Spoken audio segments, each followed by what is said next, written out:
Welcome to our training video number 3, Analyzing the Information from the PM Benchmark Assessment Tools. So let's just take a minute and look where we've been. In workshop number 1, we had an introduction to the PM Benchmark kit.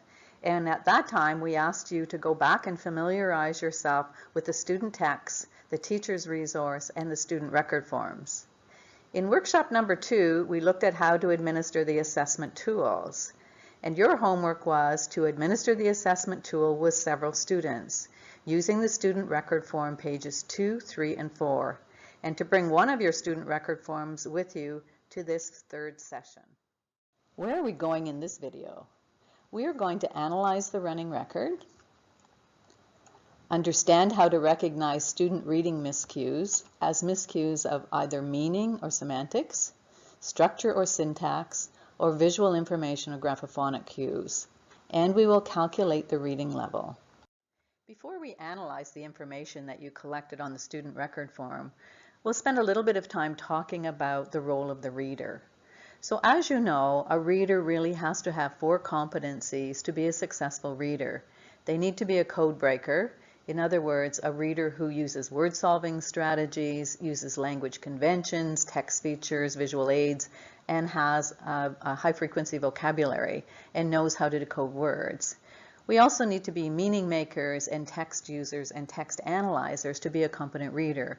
And we've looked at some of these elements through the retelling and through the look at the comprehension questions. We know that when students use their reading knowledge and skills, they're really using their knowledge of print conventions, their ability to automatically recognize familiar words, using alphabet and letter sound relationships, and using the phonological awareness. So in the very early stages of reading, the student needs to begin to recognize the consistency of concepts of print. In other words, things like every time I see something written down on the page, it doesn't change the next time I read it. So print is consistent. They need to do things like recall relevant high-frequency words, and we talked about those in the last video. They need to know how to name the letters of the alphabet and their associated sounds, and use their knowledge of the relationship between spoken sounds and the letters that represent them to decode simple regular words. As the student continues to develop, they begin to have that firm understanding of print conventions. They have that embedded core of high-frequency words. And having this core of high-frequency words and this understanding of print conventions, it frees the student up to focus more on the meaning because they begin to accurately decode more unfamiliar words. And as they continue to develop, they take increasing responsibility for their knowledge of phonics to become accurate and efficient decoders of unfamiliar words. This really enhances their fluency because when they don't have to pause to continually decode words, their reading becomes smoother and it enhances meaning. Analyzing the reading record is the most important part of the assessment tool. If we're going to scaffold the students' learning, we must know what they're doing when they're reading, and that's what the reading record will allow you to do. So the information that you collect on the reading record, when we analyze it, it will allow you to identify the cues and the strategies the student's using to successfully process the print. And we'll also be able to identify the reading level, the accuracy rate, and the self-correction rate. So let's take a look at how we'll do that. I've asked you to bring your student record form with you. So we're going to be taking a close look at pages 2 and 3, and then the summary page on page 1. So you'll notice at the top of the page where I asked you to just ignore these columns, we'll now begin to take a look at the columns which will help you to analyze the reading record. So you'll notice at the top of the column there are several short forms being used there. So the E in the first column stands for the errors, the number of errors the student is making. The SC is self-corrections. And then the next 2 columns are where we're really going to examine what is the student doing, what strategies and cues are they using when they're either making an error or making a self-correction. And so we're going to look at what's called MSV, or meaning, syntax, and visual information. So we're going to use the information that you recorded on page 2 and 3 of the student record form. that showed accurate reading and that showed errors that the student made. So we're going to identify the student's errors and corrections by putting the number 1 beside an error in the line or a self-correction in the line. So what I'm going to ask you to do shortly, and you can see on this particular slide, that on the first line of text, the student had a self-correction. Instead of saying at, they said it and then self-corrected for at. So you'll notice in the self-correct column, there's the number 1. So they made one self-correction. You'll also notice on that line they also said slow instead of slowly, which is an error. And so you'll see in the error column we've written number 1. And so we'll continue to do that down the error column. So every time there's an error in the line, we'll indicate a number 1 in the column. Every time there's a self-correction, we'll indicate the number 1 in the column. At the end of having looked at all of the errors and self-corrections that the student has made, you'll total up the columns and put them at the bottom. So in this case, when we totaled up all of the errors the student made on both pages 2 and 3 of the reading record form, you'll notice that they made 7 errors and 11 self-corrections. Let's be clear on what counts as an error and what doesn't. So what counts as an error? A substitution the student makes if it affects meaning, omissions or insertions if they affect meaning, tolds, in other words, when the teacher has to tell the student, and if the student makes multiple attempts at a word, it still counts as a single error. What doesn't count as an error? So self-corrections do not count as errors, repetitions don't count as errors, and substitutions, insertions, or omissions if it doesn't affect meaning. So step 1, we're going to establish the student's reading level. So in order to do that, we need to calculate the accuracy rate. So we calculate the accuracy rate by looking at the number of running words. And so the number of running words will appear on the top of page 1 of the student record form, and it will also appear at the bottom of the running records section on page 3. So in this case, there were 140 words of running text. The student made 4 errors. So we would divide 140 by 4 to find the error rate of 1 to 35. And when we translate that into accuracy rate, it's 97% accuracy. So to establish the accuracy rate, you have a chart on the last page of the procedures card that will allow you to calculate the accuracy rate without doing a lot of mathematics. So for instance, that student that we looked at on the previous slide that had an error rate of 1 to 35, if you look at that on the chart, 1 to 35, and we look across to the accuracy, we'll notice that that student is reading with 97% accuracy. Now you'll also notice on this chart that it's divided into 3 categories: independent, instructional, and difficult, or a challenge to the student. So you'll notice that everything above 95% is called reading at an independent level. So if a child is reading at 96 and above, then that book is really a book that the student can read independently. So in other words, that's not the appropriate reading level for this student for instructional purposes. It is for independent. If you calculate the accuracy rate and it's anywhere between 90% and 95%, that's the instructional level. And that's where you want text to be for guided reading, for instructional purposes. If you calculate the accuracy rate and it's below 90%, anywhere below 90%, that tells you that this text is too difficult. And so we need to move to a text that's easier for the student. So once we've made the calculation, we want to record it on the summary page of the student record form. That's page 1. So we'll record the accuracy rate. And so in this case, you see that the accuracy rate for this student is 95%. You'll also see that we're recording their reading level, which is instructional, because it's 95. Remember, anything between 90 and 95% is instructional. So for this particular student, after we've delivered the PM benchmark assessment, we know that whatever level of book this student was working with, which in this case is level 12, is the right level for small guided reading groups.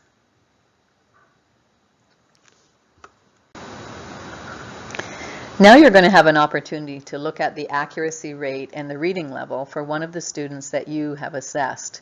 So make sure you have your student record form with you, and please feel free to pause the video as you work out the calculations. So let's start. First of all, I want you to look at pages 2 and 3 of the student record form where you took the reading record.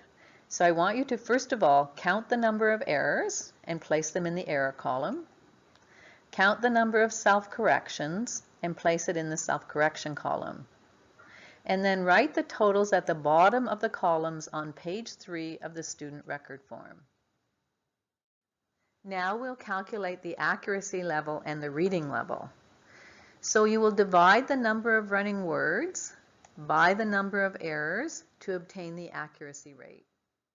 Then you can use the chart on the procedures card to determine the reading level. Then finally, fill in the accuracy percentage and the reading level on page 1 of the student record form. So the accuracy rate is going to allow you to identify the level of text that the student needs. You might think of these levels almost like the little Goldilocks tale. It's either just right, it's too hard, or it's too easy. So if the student is reading at the 90 to 95% when you do the calculations, then this is an instructional level of text. This is the level of text you want in order to help the student build on their strengths and to focus on areas that they need further instruction. So this is the kind of text you'll use in guided reading. So if the student is scoring 90 to 95% at a particular level, that's the right level for instruction. If the student is scoring below 90%, we say that those levels are at the frustration level for the student. There's too many challenges in books at that level, so you'll need to go to a level that's easier for that student. If the accuracy rate scores between 96 and 100%, that really means that those texts are too easy for the student in terms of instructional purposes. Those are the kind of texts that the student can read independently. So if you were working with the PM benchmark assessment and the student is 96 to 100% accuracy, you need to choose a level that is more challenging, so go up a level. So the accuracy rate really lets you know what level of text you need to use with the students in order to build on what they're already doing and to improve their reading strategies. So let's take a look at calculating now the self-correction rate. So we took a look at the error rate. Now we'll look at the self-correction rate. So you'll see that this formula appears on page 3 of your procedures card. But basically you're going to add the number of errors and the number of self-corrections together. So in this case, we had a student who had 6 errors and 3 self-corrections, so they had a total of 9. And we're going to divide this number by the number of self-corrections. So in this particular example, the self-correction rate is 1 to 3. So you're going to record the student's self-correction rate on page 1 of the student record form. So on page 1 of the student record form, on the summary page, you'll record the self-correction rate. So in this case, the student's self-correction rate is 1 to 5. So this does tell us some further information about the student. So if the student has a self-correction rate of 1 to 1, it means really that they're reading at an independent, that's an indication of independent reading level. If the self-correction rate is 3 to 1, it's another indication that the text is at the instructional level. If the self-correction rate is 5 to 1 or higher, the student is really not monitoring their reading, and eventually so many self-corrections really will hinder their meaning. So that's another piece of data you know. You know their error rate now, you know their self-correction rate, and you know the instructional level, which helps you find the correct books you need for that student. Once again, it's your turn to take a look at the student record form that you brought with you. So you may need to pause the video in order to do that. So first of all, I want you to add the number of errors and the number of self-corrections together. You already have these totals on page 3 of the student record form. So you're going to divide this total number by the number of self-corrections, and this will give you the self-correction rate. Record the self-correction rate on page 1 of the student record form. So now we're ready to move on to step 2. We're going to interpret the student's miscue behaviors. So in order to do this, we're going to look at the last two columns on the reading record form, the errors MSV and the self-corrections MSV. Before we take a look at the MSV on the reading record, we're going to talk a little bit about what those three cueing systems mean. So to begin, I want you to take a look at the sentence that you'll see on the slide here. They something across the road. I want you to think for a minute about what word you might put in there. So you might have put a word in like ran. They ran across the road. They hopped across the road. They hopscotched across the road. They tumbled across the road. So there are a wide variety of words that could put in there. But there are parameters on that. In other words, the only word that really fits in there is a verb. So you couldn't put a noun in there. We wouldn't be saying they table across the road, they pen across the road, they shirt across the road. So we know that the only kind of word that would fit in there is a verb. And we know that because we understand the syntax of the English language. We understand when something sounds right, the way it goes, the way it can be said in the English language. And that's what the S when you take a look at the S in the MSV, that's what it stands for. Is the student using syntax? Are they using the structure of the English language to try to figure out what that word means? All right, I want you to take a look at the sentences on the slide now. Now I've added a little bit more information. So now I'm going to say David dropped his tennis balls. They something across the road. I want you to think about a word that would fit in there. So maybe you thought of they bounced across the road. So you'll notice that you're still using a verb because you understand the syntax. But now a lot of the verbs that we might have mentioned on the previous slide don't fit here anymore. So we couldn't really say they swam across the road or they hopscotched across the road. And the reason for that is because now you're using not only structure cues or syntactic cues, you're using meaning cues. So in other words, does it make sense? So if you had said David dropped his tennis balls, they swam across the road, you would probably say to yourself, that doesn't really make sense. Tennis balls can't swim across the road.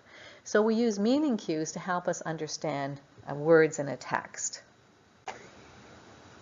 So now we're going to add an additional piece of information to the sentences that we've been working with. So David dropped his tennis balls, they something across the road. But you notice this time I've added a piece of information. This time the word we're working with has to start with the letter R. So think about a word that might fit there. So you might have put the word rolled. David dropped his tennis balls, they rolled across the road. So in this case, if you think back to the previous slide where we said they bounced across the road, we knew that bounced was semantically correct. In other words, we could say it like that in the English language. You knew that they bounced across the road makes sense with the sentences. Tennis balls can bounce across the road. But when I gave you further information, I gave you graphophonic or visual information, you now know that it cannot be bounced because bounce does not start with R. So you're using visual information. In other words, now you're saying to yourself, does it look right? So does rolled look right in terms of the way the word is put together? So now we're using all three cueing systems. We're saying, can I say it like that? They rolled across the road? Yes, that makes sense from a syntactic point of view. They rolled across the road. Does that make sense in terms of what we're reading in the sentence? Yes, tennis balls can roll across the road. And visually, is it correct? So does it look like rolled? Should look? Yes, it does. So that's what we're talking about when we talk about using the cueing systems, using the syntactic information, how the English language works, looking at meaning in terms of the context of what we're reading, and looking at the graphophonic or the visual information. So really what we're doing when we're reading is we're really problem solving. So when we're problem solving, we're using all three kinds of cueing systems. We're using meaning cues, we're using syntactic cues, and we're using visual cues. So let's review the three cueing systems. So meaning cues are those cues that are embedded in the text and are often supported with pictures or illustrations. This is where we're constantly asking the student, does this make sense? And the student should be asking themselves that, does this make sense? young students will often look to the pictures or the illustrations to help them make meaning. So it's important that when students are reading, you're not just listening to what they're reading, but you're observing what they're doing. Are their eyes going to the picture and coming back to the text? Syntactic cues occur in the grammatical structure of the language. So in other words, does this sound right? Can we say it like that? And the visual cues are those that occur in the letters or the letter clusters or the letter patterns. In other words, if the word is this, does it look right for that word? So we want to now interpret what the student is doing when they're reading. This is the most critical part of the assessment tool. So we're going to be looking at the reading behaviors to find evidence of cue use or strategy use. So in this case, we're looking at both the incorrect attempts, so the errors, and we're also looking at the self-corrections, and we're going to hypothesize about what cues or what information that student is using to decode the text. So let's look at some examples of interpreting errors and self-corrections, and we'll look at using meaning first. So if we looked at this student's reading, we got on the train, I wanted to sit by the window, and we have that column with MSV for errors or self-corrections. What I need to look at is not what the error the student made, but what I'm really looking at is what do I think the student did to get to that word? So in other words, we got on the train, I walked to sit by the window. What cues do I think the student was using to get to the word walked? So one of the cues that the student was using has to be meaning. So let's look at it. We got on the train, I walked to sit by the window. Did that make sense? Remember, we're talking about that prompt that you would always be using. Does that make sense? And that we hope the student is embedding in their thinking. So we got on the train, I walked to sit by the window. This student's using meaning. So I'm going to circle the M on the MSV. In a moment, we'll look at whether the student's using any other cues to figure that out. So remember, you're not saying the student made a meaning mistake. That's not what we're looking at. We're looking at what did you think the student did to get to that word? What cue do you think they were using? So let's just talk a little bit about meaning again. So when a student's using meaning to problem solve, they're drawing on their prior experiences with the text. They're using key information from the text itself or from the illustration. So if the student reads and makes a miscue that makes sense, we know the student is using their prior knowledge in the reading process. So for instance, if a student was reading a piece of text that said reach speeds of 200 kilometers per hour instead of an hour, we know the student is definitely using meaning and probably prior knowledge, because that's most often how we say it, kilometers per hour. On the other hand, if the student was saying the lady got on the bike and they said lake and then self-corrected, I'd want to know what was the student probably doing to self-correct. So if I look at the lady got on the bike, when the student said lake, I could see that they're most likely using a visual cue because lake and lady look alike. I know that they're probably using a structured cue because the lake, the and a noun follow each other. But I noticed that when the student was self-correcting, they were likely looking at meaning, because the lake got on the bike, that doesn't really make sense. So this student's definitely using a meaning cue as well. So what we want to be asking ourselves when we notice that the student is using meaning to self-correct or using a word that isn't the correct word, we want to look at, did the student maintain meaning when they made the error? So when they said per hour instead of an hour, did they maintain the meaning? Did the meaning or message of the text influence the error? And did the student use things like the background, the pictures, the meaning in the sentence itself to self-correct? So when we looked at the student who self-corrected from lake to lady, we know that they were using meaning, perhaps the picture, but certainly their own knowledge to know that that did not make sense. So let's examine those same sentence again. We got on the train, I walked to sit by the window. Now we've already decided that the student was using meaning because walk to the window makes sense. Now let's look at another cueing system that they're using. They're also using syntax or structure in this case. I walk to sit by the window. So we know they're using structure because when you can say it like that in the English language, a verb follows I walked, I wanted, so they're using structure. So we also notice in this case that the student does not self-correct because we think back to meaning. We got on the train, I walked to sit by the window. So it made sense and structurally it was correct. So let's look at some examples of a student using syntax cues. So did the structure of the sentence influence the response? Did the student think it sounded right?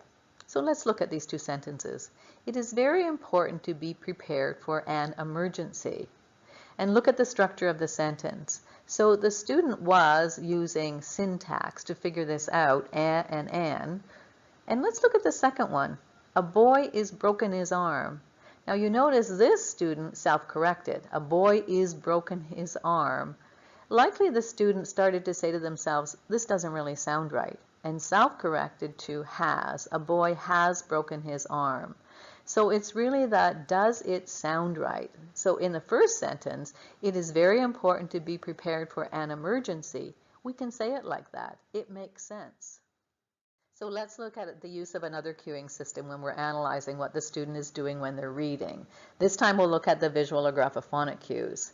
So again, the child read, we got on the train, I walked to sit by the window. We've already established that the student used meaning, so it makes sense that you could walk to sit by the window.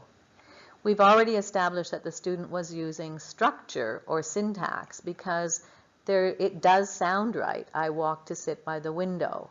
And now we know that the student is also using a visual cue. So if you look at walked and you looked at wanted, they're very alike in terms of beginning and ending sounds and beginning and ending letters. So this is a student who hasn't looked at the medial sounds, the middle sounds. But I walked to sit by the window. It's very close. Wanted and walked look very close in terms of their structure, beginning and ending. So this is a student who's using visual cues. Let's begin to interpret the student's miscue behaviors. In order to do that, you'll need to use the information from the student record pages 2 and 3. So for each error that you've recorded in the errors column, write MSV in the errors MSV column. For each self-correction, write MSV in both the errors MSV and the self-correct MSV columns. It's important to note that self-corrections are not counted as errors, but it's important to interpret the miscue decisions that the student made before self-correcting, as well as interpreting the student's self-correction strategy. So in other words, we've already done all our calculations. So what we're now doing is when the student makes a self-correction, we're first recording it in the error column because we want to look at what did the student do to say that word initially. And then we're recording it in the self-correcting column because we want to say what did that student likely do in order to correct it? What cues, what strategies were they using? In order to interpret the sources of information by the student, we need to examine the miscues that the student is making. So let's take a look at the errors first. In the errors MSV column, we're going to circle the information used by the student. So if the student is using meaning to get at the word that they use in the text, we're going to circle the letter M. If the student is using syntax or the structure of the English language, we'll use an S and circle the S. If the student is using visual information, we'll circle the V for visual information or graphophonic information. We're going to follow exactly the same procedure for the self-correction column. We're going to be taking a look again at meaning, structure, and visual cues. So what we're going to be doing is then totaling the number of times each source of information was used in each column. And we'll record the totals in errors and self-correction boxes on page 1 of the student record form. So at the bottom you can see errors. So in this particular case, this student used meaning, the meaning cues 9 times in order to get to try to figure out what the word was. They've used structure 14 times, and they've used visual cues 12 times. when we look at their self-corrections, we look at they've used meaning cues 4 times, they've used structure cues 4 times, and they've used visual cues 11 times. When we get to the next video, video number 4, we're going to take a look at what does that mean when we start to take a look at that pattern. So video 4 will be about then how do we use that information. So right now we're just analyzing the information. Video 4 will look at, so when I look at the number of errors and various cues and various self-corrections, what is the child actually doing, and do I see a pattern there? So now that we've had an opportunity to review how to analyze the data, we'll take a closer look at a student reading record and look for the cues that the student is using. Following this slide, you'll see a video presentation of the analysis of a student reading record. So let's take a look at a reading record taken by a teacher on this particular piece of text. So I've already coded the errors and self-corrections that the student has made, and I've calculated them in the column. So you'll notice in the error column that this student has made 1, 2, 3, 4, 5, 6, 7, 8, 9 errors, and they've made 1 self-correction. So I've already recorded that, and I could be calculating the accuracy rate. But what I really want to do is to analyze what I think the student is doing, what cues the student is using when they're reading and making miscues and self-corrections. So the book that I'm using is called Bath Time. It's a pattern book, a simple pattern book that would be at the earliest levels. So let's look at what the student has done. In this case, the student read, I wish, and then self-corrected to wash. I wish, wash my hands. So let's just take a look at what the picture actually looked like for this particular piece of text. So I want to look at what was the student doing when they said wish, and then we'll look at what was the student doing when they self-corrected. So in our column, even though it's a self-correction and we did not count it as an error, I'm going to write MSV in the error column because I want to see what were they doing when they said wish here. So let's look at the cueing systems. So let's start off with meaning. So if I started off saying I wish, does that make sense? Yes. So they were using meaning. When I said I wish, is it structure? Can I say it like that in the English language? Yes. Are they using visual cues? Most likely yes, because wish and wash look very close to one another. So the student was, in order to make that error, in order to say wish instead of wash, was indeed using all of the cueing systems. But let's look at what happened when they went and started to take a look at the self-correction. So I was watching the student when we were taking the reading record, and I noticed once the student said wish, that their eye went to the picture in the book. And so then the student came back and self-corrected and said wash. Likely in the student's head, they were probably already reading ahead to my hands. So certainly the student was using meaning, and they were certainly using structure, and they were certainly using visual cues in order to make that self-correction. I might make a little note to myself in here that the student was looking at the picture, because I'm sure the picture, and you know at these early stages of books, the pictures really give as much information as the text. So the student goes on to read. So the student had I correct, wish, and then self-correct, wash my hands. They read I wash my face correct. They read I wash my, and now we have the first error. So in this case, I'll show you the text, so you might figure out why the student made this error. So here you see the picture of the child in the bathtub, and the child's reading, I wash my arm instead of arms. So let's look at what the child is likely using here. I wash my arm. Does that make sense? Yes, so they're likely using a meaning cue. I wash my arm. Can you say that structurally? Yes. Are they using a visual cue? Yes. But what I would want to note about this is, yes, the student's using visual cues because arm and arms are very much alike.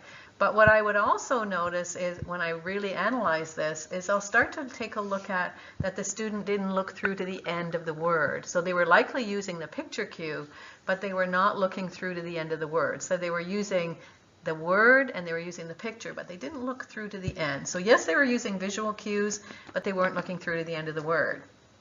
So let's look at I wash my legs. So in this case, you can see the picture, I wash my legs, and the student reads I wash, so I wash my, and in this case says knee. So now we have an error, okay, so we have a substitution error. So when I look at the picture, I can likely see why the student said knee, but let's look at what cues they're using. Does it make sense from a meaning perspective? Yes. Does I wash my knee make sense from a structural perspective? Yes. Is the student using a visual cue here? And the answer is no. I wouldn't circle this because knee and legs do not look anything alike. There's no similarity in terms of the visual. So I'm not going to circle visual. So let's go to the next one. The student read, I wash my, and in this case they read feet. And when you take a look at the picture, the text actually says, I wash my foot. So let's once again look at what the student is doing. Are they using meaning? I wash my feet? Yes. Are they using structure? Yes, I can say it like that. Are they using visual? Yes, but I'll also want to note that they didn't look really closely at the medial sounds, the middle sounds. So let's go to the next piece. The student reads, I wash my teddy, and omits the last sound, the last piece there. So let's look at what they're doing when they omitted it. Are they using meaning? We can't really say they're using any of the cues here because they didn't read the word bear at all. But the fact that I wash my teddy does really make sense without saying bear if that's the student's prior knowledge of how they talk about their teddy bear. But in this case, we can't circle anything MS or V because they weren't using any cues. Now I want you to see what the student did at the last page. So you know most pattern books work like this. Same pattern. I wash my hands, I wash my face, I wash my feet, I wash my hands. And then it often changes when it comes to the last page so that we know the student is really attending to the text and not just repeating the pattern and just using the picture. So I want to show you the picture on the last page. So this is what the last page of the text looks like. It says, we go to sleep. And look what the child read. He said, I hug my teddy bear. So each one of these is an error. So let's look at we and I. So if he says I instead of we, meaning-wise, does that make sense? At this stage in the sentence, it does make sense. I can say I to start a sentence. Structure-wise, does it make sense? Yes, I can actually say I as the beginning of a sentence. Visual, does it make sense? No, because there's no correlation between I and we. When we look at the second error, and I'll put MSV down again, when I look at the second error, we go, he says, I hug. Meaning-wise, yes, that makes sense. Structure-wise, I can say it like that, but there's no relationship between go and hug. And when you look at it, really it's the same all the way across. So each one of his errors are going to be M and S and not V.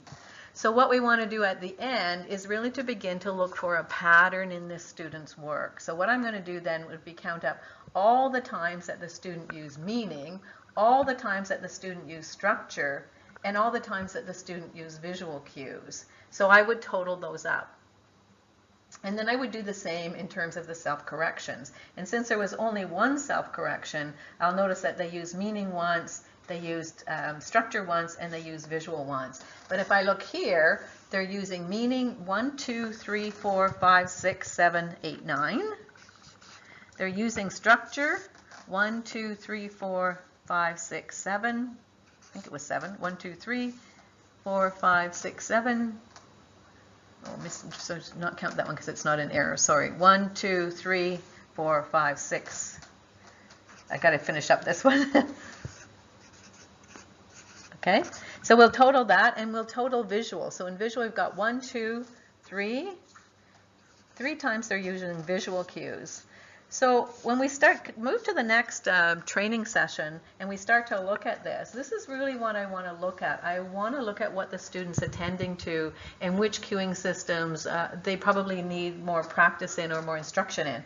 So when I look at this, I notice that this student does use meaning a lot, that they really tend to use structure a lot. But what they're really not attending to as much are the visual cues.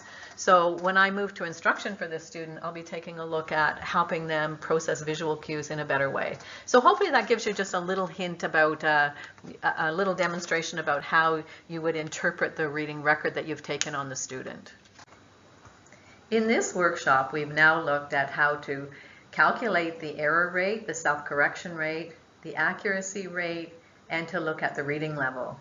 We've also examined how to analyze the types of cues that the student is using when they're reading and you're recording in the reading record. Now it's your turn. So I want you to take the student record form that you brought with you to this session. And now I'd like you to use the information that you calculated on page 2 and 3 of the student record form. For each error, write MSV in the errors MSV column. For each self-correction, write MSV in both the error MSV column and the self-correct MSV column. Then take the time to interpret the source of information by the student. So you're going to be looking at what did the student do when they said that word. So were they using meaning? Were they using structure? Were they using visual cues, or a combination of, or none of? Then total the number of times each source of information was used in each column. Record these totals in the errors and self-correction boxes on page 1 of the student record form. You may need to pause the video for a while you do this.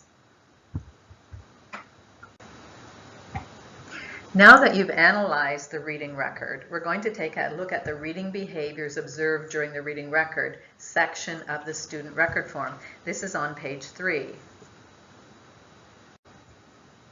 So in your homework from the second workshop, we asked you to complete the knowledge and skills section. So we asked you that as the student was doing their reading and you were recording in the reading record form, to take a look at the student's concepts of print, their recognition of high frequency words, and how they use letter-sound relationships to decode words. So you should have already checked these boxes for the student that you're working with.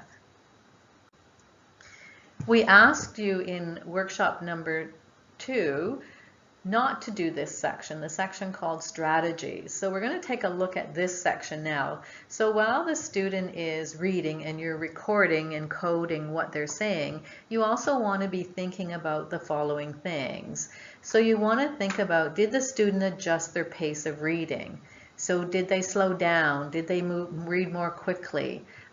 Did they attend to meaning? So we've been looking at that. Did they attend to meaning? Did they cross-check to confirm? And I'll talk about cross-checking in a moment. Did they use predicting? Did they search for print details? Were they looking at visual cues? Were they self-correcting? So we're going to talk for a moment about cross-checking to confirm and about self-correcting. So what is cross-checking? Competent readers use cross-checking when they're reading. In other words, they're bringing together 2 or more sources of information simultaneously. So as readers, we're thinking about what would make sense. We're thinking about the letters and sounds. In other words, does it look right? And we're thinking about, does it sound right, the syntax. Most beginning readers prefer to use meaning or visual cues, but not both. Some children guess something that makes sense, but ignore the visual cues. Others guess something that is close to the visual cue, but makes no sense in the sentence. So we want all of our students to be cross-checking using all of the cueing systems. Beginning readers, cross-checking usually involves checking that their prediction of an individual word fits and makes sense. Their checking and then confirming what they've said often takes time, and it's very deliberate. It's almost like you can see the wheels turning in their head as they're reading a word and then using several of the cueing systems to say, is that right? More fluent readers, their cross-checking becomes much more automatic, and it happens much more quickly. And that's the stage we want to get to with cross-checking and confirming, that I'm simultaneously using all of the cueing systems. And the third step in this particular box on reading behaviors observed during the reading record is the fluency section. And we asked you to check that in workshop number 2, where as the student was doing their reading and you were recording in the reading record, you were also noticing the fluency that the student had in their reading. So were they using phrasing? Were they using word-by-word reading? Were they reading too quickly for the text? So you should now have an opportunity to complete all 3 sections on the bottom of page 3 of the student record form. So the last step in analyzing the information is to summarize it. So on page 1 of the student record form, you're going to write a brief summary of what you observed about the student and analyzed from the data. So what do you now know about their knowledge and skills? What do you know about the strategies they've used to process the text? And what do you know about their fluency? So page 1 of the student record form, you'll summarize the reading behaviors observed, you'll summarize the retelling indicators, and you'll summarize the comprehension. The section at the bottom called Recommendations for Future Development, we'll deal with that in part 4 of our workshop series. So now it's your turn to summarize the reading behaviors for one of the students that you assessed. So you will use the student record form on page 3, reading behaviors observed during the reading record. Use the data you've collected from the reading record. Analyze and record your observations of the student knowledge and skills. Analyze and record your observation of the student's reading strategies. And analyze and record your observation of the student's fluency. Then on the front, on page 1 of the student record form, summarize your observations. You might need to pause the video for a while in order to do this. So in this video, we've looked at how to analyze the information from the reading record and the other parts of the assessment tools. For your homework, and of course there's homework, I'd like you to review the information that you analyzed and recorded on the student record form. And now think about, what do you know about your student's strengths and learning needs? And begin to think about, what instruction would you plan for this student? So when you come back to the 4th in the workshop series, please bring that student record form with you, and we'll look at it in terms of how to plan for future instruction.